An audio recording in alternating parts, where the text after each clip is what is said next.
Good morning friends, എല്ലാവർക്കും സുഖമാണല്ലോ. ഇത് പനങ്കിഴങ്ങാണ്. ഇത് എങ്ങനെയാണ് വേവിക്കേണ്ടതെന്ന് പറഞ്ഞ് നമുക്ക് നോക്കാം. ആദ്യം ഇതിൻ്റെ സ്കിന്ന് റിമൂവ് ചെയ്യണം.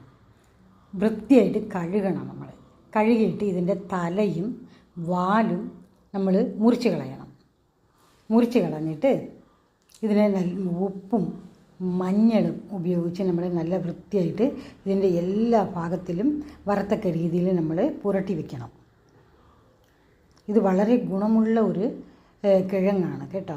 ഇത് പനയിൽ നിന്നാണ് കിട്ടുന്നത്. പനം പഴമില്ലേ, അതിനെ മണ്ണിൽ കുഴിച്ചിട്ടിട്ട് അത് കുറച്ച് ദിവസം കഴിയുമ്പോൾ വളർന്നു വരും. ആ സ്പ്രോട്ടാണ് ഇത്. എന്നിട്ട് കുക്കറെടുത്ത് 1 ഗ്ലാസ് വെള്ളം ഒഴിച്ച് ഒരു സ്റ്റാൻഡ് വയ്ക്കണം. ഈ പനങ്കിഴങ്ങ് ഉപ്പും മഞ്ഞളും പുരട്ടിയ പനങ്കിഴങ്ങ് അതിൽ വയ്ക്കുക. കുക്കറുടെ അടപ്പ് വെച്ച് അടച്ച് നമ്മൾ വെയിറ്റ് ഇടണം. 3 വിസിൽ വരുമ്പോഴേക്കും നമ്മൾ ഓഫ് ചെയ്യാം. അത് തണുത്തതിന് ശേഷം നമുക്ക് ഈ സ്കിന്ന് റിമൂവ് ചെയ്യണം. അത് വളരെ ഈസിയാണ്. നമുക്ക് കൈ കൊണ്ട് തന്നെ അങ്ങനെ ഒടിച്ചാൽ അതങ്ങ് പൊട്ടി വരും. എന്നിട്ട് ആ സ്കിന്നിനെ നമ്മൾ എന്ത് ചെയ്യണം, കൈ വെച്ച് തന്നെ അങ്ങ് വലിച്ചങ്ങ് എടുത്താൽ മതി. അപ്പോഴേക്കും നല്ല അകത്തുള്ള ആ കിഴങ്ങ് കിട്ടും, നമുക്ക് കഴിക്കേണ്ട ഭാഗം കിട്ടും. അത് വളരെ ടേസ്റ്റാണ് കേട്ടോ. ഇതെങ്ങനെയാണ് നമ്മൾ വലിച്ചെടുക്കേണ്ടത്. സ്കിന്ന് റിമൂവ് ആണത് കണ്ടോ, ഈസിയാണ്.